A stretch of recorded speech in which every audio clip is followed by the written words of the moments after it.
En La Máquina del Tiempo, en la era Bogotá hablaremos de uno de los cambios estructurales más significativos que tuvo la ciudad a través de la instalación del gas natural en el año 2000. Bienvenidos a La Máquina del Tiempo.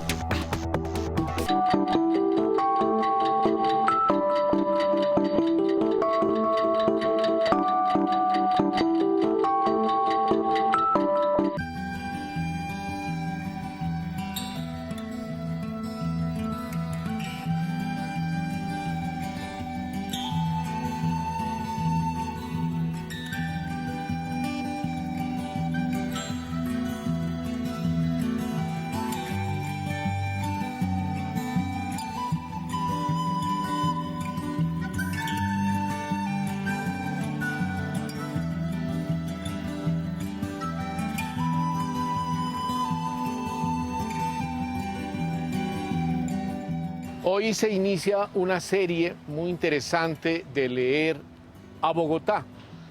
Como nuestra audiencia sabe, Leer a Bogotá es un proyecto de narrativa urbana que consiste en hacer visible lo invisible, rescatar la cotidianidad perdida y además hacer viajes que son como fractales de ciudad, en donde pequeños espacios como espejitos van conformando un espejo mayor en el que pueda reflejarse las nuevas ciudadanías que hasta este momento no tienen muy claro qué es lo que está pasando con una ciudad de más de 8 millones de habitantes.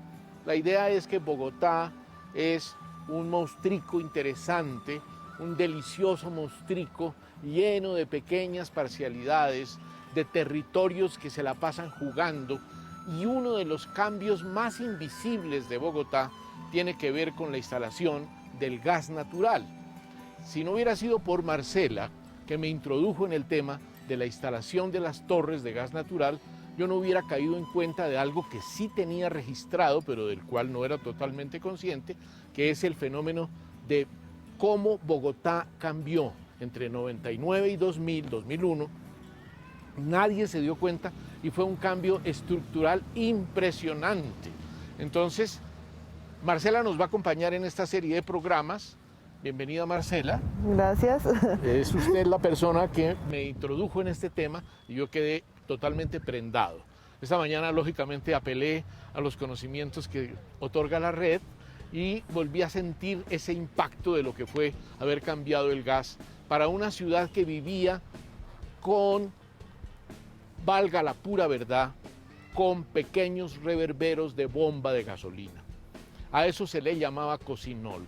Y era una cosa terriblemente insegura que producía en la gente incendios permanentes, niños quemados, el panorama perfecto, ¿sí?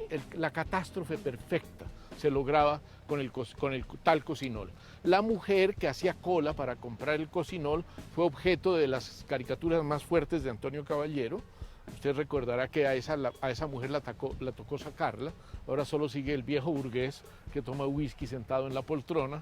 Y la mujer del cocinol ya no está, que era una mujer que tenía sus senos un poquito caíditos, digamos, con una faldita y su bidón para ir a comprar la gasolina, de la cual echaba todos los días medio frasquito a la bomba de una estufita chiquitica. ¿Tú cómo llegaste a este mundo? Cuéntanos un poco qué sentiste y cómo representas esa memoria que queda de algo totalmente invisible. Yo llegué trabajando en una empresa de automatización y comunicaciones a una fase de un gran proyecto que se llama instalación del SCADA, que es un sistema de automatización. Para este efecto es en las estaciones reguladoras domiciliarias de gas natural. Primera palabra que no sabemos, casi nadie eso conoce, ¿verdad? Estaciones reguladoras domiciliarias que es de gas ERR. natural. Sí. Ahí pues llegué como en la parte como de instalación y revisión de pendientes de cada una de las estaciones de la red de Bogotá. ¿Qué pasa acá? Entrémosle a ese tema. ¿Qué pasa acá? Se hace la distribución a un sector de gas natural ya pues para las casas. Un poquito de historia nos puede caer bien, ¿verdad? Cuando la gente de la década del 50 iba a Barranca o a Cartagena, veía unas torres, llamemos, de las que salía una llama. Día y noche salía una llama gigantesca, y uno preguntaba, ¿eso qué es? Y le decían, no, eso es petróleo. Uno decía, no, pero el petróleo no es líquido, y le decían, sí, es un gas que se escapa cuando uno saca el petróleo. Entonces, ese gas lo quemamos durante más o menos 40 años, sin saber que México, por ejemplo, ya había utilizado, por lo que México nacionalizó el petróleo en su momento. Eso es un dato tremendamente importante que nos toca el hoy por hoy, ¿no? Hoy que estamos grabando este programa es 30 de enero y hace 2 días estalló una instalación de gas en un hospital infantil en Ciudad de México, ¿verdad? Entonces estamos cerca de un mundo que se nos vino a dar a conocer con el terremoto del 85. En el 85, el más grande problema del terremoto fue el estallido total de las subestaciones que se partieron con el sismo, ¿no? Lógicamente. ¿Para dónde voy? Voy para una cosa que es muy interesante, y es el mundo sí ha ido evolucionando, y en este momento el sistema de redes de gas domiciliario es tremendamente seguro, ¿verdad?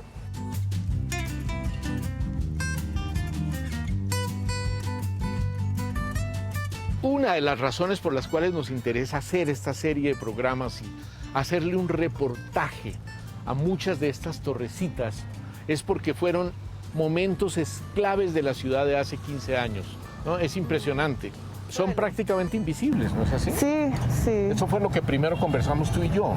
Sí. Lo que nos hizo venir al proyecto, a generar este proyecto. Es que prácticamente si no fuera por ese postecito, con su conexión a la red eléctrica, al supertransformador de la red eléctrica, nosotros no tendríamos ni idea de qué hay acá. Está muy bien camuflado, digamos, ¿no? Por natural, ¿no? No es nada, sino que quedó así. ¿Y así son todas? Sí, así son todas. Bueno, pues esto nos habilita para entrar ya en materia. Estamos en el Parque de las Cruces. Esta es una de las estaciones más potentes desde el punto de vista de la cantidad de gente que se benefició con el gas natural. Y también en la invisibilidad del proceso, porque francamente si tú haces una encuesta con los bogotanos dicen, yo no me acuerdo cuándo nació el gas natural ni cuándo me llegó a la casa, pese a que obviamente tiene que acordarse, porque es una novedad tan tremenda, ¿comprendes?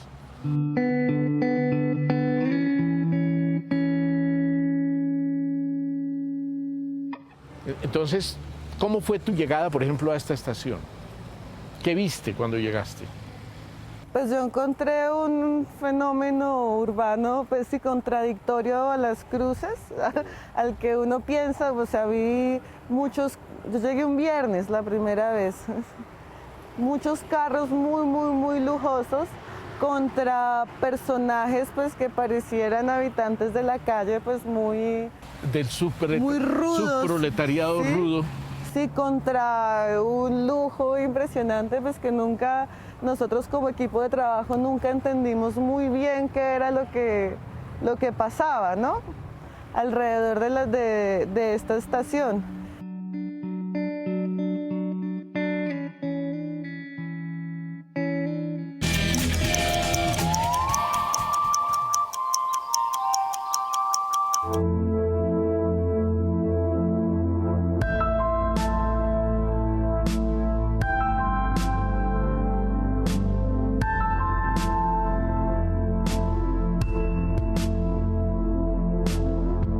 Pues el estar una semana entera o 3 o 4 días en un mismo lugar, uno empieza como a recrear una posible historia de ese lugar, que es lo que hace como tan interesante ese proyecto.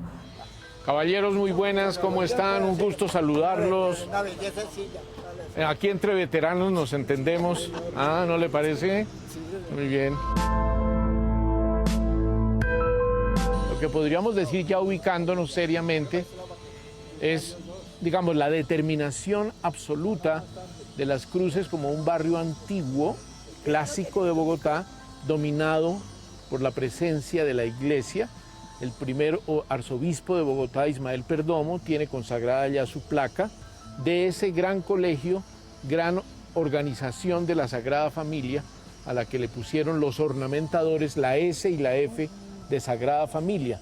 Todo está así organizadito. Tenemos muchas iglesias, muchas capillas, muchos lugares que representan esa Bogotá entre 1880 y 1930, ¿verdad? Sí. Que es cuando nace también, pues, la clase proletaria en Bogotá. ¿Cómo sentiste eso? ¿Cómo fue sentirlo? Fue como un reconocimiento de la ciudad y empezar a entender mucho de lo que sucede en el resto de Colombia, ¿no? Ajá. Estando ya en estos pequeños y grandes lugares y empezar a entender su dinámicas cotidianas que no son propiamente bogotanas y que uno empieza a descubrir, esto es un montón de gente que está desplazada, ¿sí? Y que llega a Bogotá a hacer clases, a hacer parte de lo que pueda. Sí, y pues muchos dentro de la dinámica de la clase obrera, ¿no? Pues lo que pueda.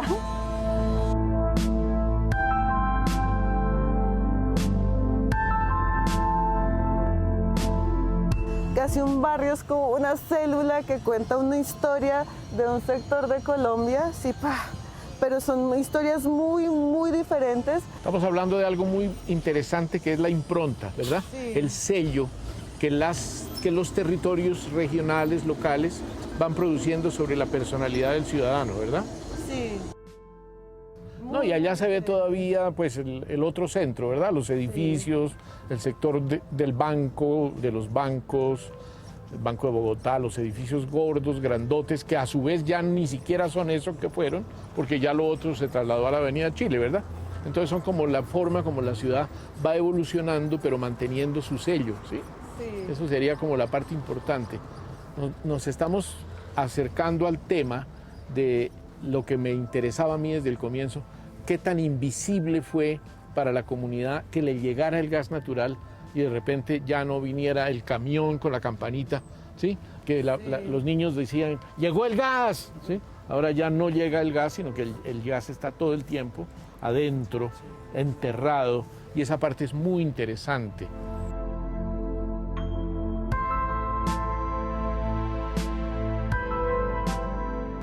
Es increíble cómo Bogotá metió las redes de gas de una manera, ya lo dijimos, pero es bueno repetirlo, de una manera casi invisible. Nadie lo sintió, pero todo el mundo se benefició. Y es uno de esos temas energéticos de alto volumen que están muy relacionados con lo que pasa en el mundo, ¿no? Esto no es un fenómeno de la Plaza de las Cruces, es un fenómeno de Irán, es un fenómeno de la geopolítica de Argentina con Irán. Todo lo que está pasando en este momento en el gobierno de la señora Kirchner depende de Irán. E Irán es el más grande depositario de gas natural del mundo. Entonces tú dices, bueno, ¿de qué estamos hablando?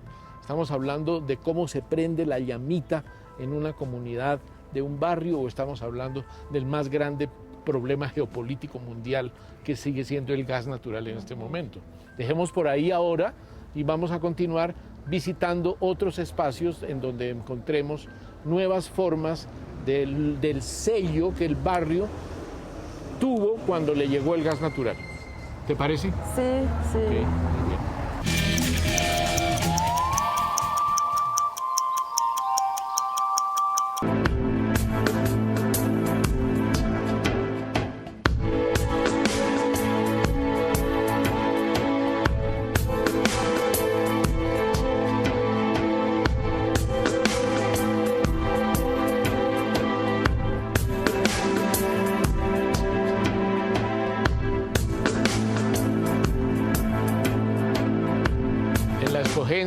De los hitos urbanos súper discretos de 7 metros de altura que dan la idea de cuándo se instaló la torre que le da sentido a estas que son los verdaderos estaciones de bombeo, desde donde se controla lo que va por debajo de la tierra y que hace llevar el gas a cada casita. Estamos en Villa de los Alpes, una de esas urbanizaciones, cuando la iglesia del 20 de julio era la frontera sur de Bogotá, quedaba detrás de una montaña y la gente que hacía caridad por los curitas del 20 de julio llevaba y dejaba dentro de unas urnas de cristal libras de chocolate, billetes de 20 pesos, que eran los de más alta denominación, ahora son de 50.000. Pónganse a pensar la distancia que hay entre un billete de 20 pesos y uno de 50.000. En esa época, en las vitrinas del 20 de julio, los curas decían que toda esa, digamos, mercados que la gente regalaba a la gente del norte eran para las urbanizaciones nuevas que eran de gente pobre. Eso no es totalmente cierto. Al poco tiempo, LCSA o LSCA, Luis Carlos Sarmiento Angulo, arrancó unas urbanizaciones y una de las primeras fue Villa de los Alpes. Villa de los Alpes se caracteriza porque, claro, es un poco alpino, ¿no? En el sentido de que es muy elevado. Pero la parte divertida es que son unas casitas de 3 niveles muy pequeñas que van a dar la característica de lo que después la vitrina inmobiliaria bogotana va a llamar el modelo de vivienda de interés social, que luego se llamó vivienda de interés prioritario. Ahora las vamos a mirar. Y este barrio fue de los primeros, digamos, de esa época de 2005, 2006, de la segunda fase de metida, de acometida de las redes de gas natural. Entonces, Marcela nos va a seguir contando qué se siente cuando uno viene a un barrio a hacer algo de carácter tan poderoso en términos de energía, porque la energía de cocinar y de lavarse el pelo con agua caliente, ¿verdad, Marcela? Sí. No es lo mismo que gastar las enormes tarifas de energía eléctrica de los calentadores, que en ese momento eran la única posibilidad de tener agua caliente para la ducha. ¿Cómo te fue en esa ocasión cuando viniste aquí a instalar esto, me contabas? Ah, sí, Villa de los Alpes. Me sorprende en este instante que 6 años después no ha pasado 8 años. Los avisos de los lugares, de los negocios están intactos, la misma venta de juguetes, la misma cerrajería, la misma pollería, solo que las rejas del parque estaban nuevas, en ese momento estaban terminando el polideportivo. Esa perspectiva de barrio muy, muy, muy familiar que tiene Villa de los Alpes. Estamos recuperando eso, ¿no? La impronta, sí, el sello de cada barrio, claro, el sello de cada ícono de esos que estamos persiguiendo por toda la ciudad.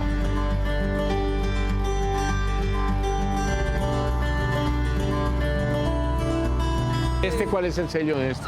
El sello es que es una zona muy, muy familiar, muy tradicional. Es evidente que es una zona en donde la dinámica o la cotidianidad de la gente se resiste completamente a los cambios. Nunca sabremos si hay que hacer la revolución o la revolución ya se hizo, ¿verdad? Sí. Sí.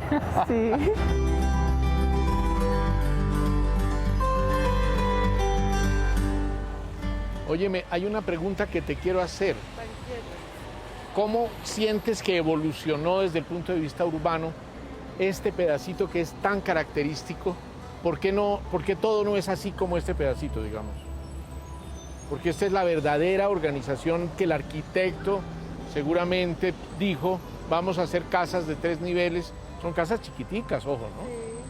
O sea, el nivel de metros cuadrados son máximo 41 metros en 3 tramos, ¿sí? Son apartamentos verticales, o sea que están cuartico encima del otro. ¿Hasta dónde llega Villa de los Alpes? No sabemos, ¿verdad? Porque después la gente se fue, ¿cómo se dice? Adhiriendo. Sí, se van como sumando y atrás está Atenas y... Entiendo que hasta en algún momento este fue el límite. Sí, este fue el límite suroriental. Estaba urbanizado sobre planos. Y los frentes son muy escasos, ¿verdad? Mira. Sí. Son 3 metros. Son 3 metros, 2,50 incluso. Sí. ¿Es posible que haya una novedad verdadera y es la presencia de más afrocolombianos? ¿Ya había una comunidad Sí, afrocolombiana? en esta zona sí, Ya. mucho. De hecho, toda esta zona, desde el 20 de julio, también como hacia arriba. Claro, lo que estábamos diciendo, ¿no? Que la colina, que desde nuestra perspectiva actual es la 26 Sur, 27 Sur. Sí. Estos 6 cuadras no existían, sencillamente. Eran montañas, pues. Y se convirtieron en estos barrios que ahora ya tienen una tradición. Es como si fueran viejos. Sí. Y en realidad para mí no existieron. ¿Sí? Existen apenas hace 15 años.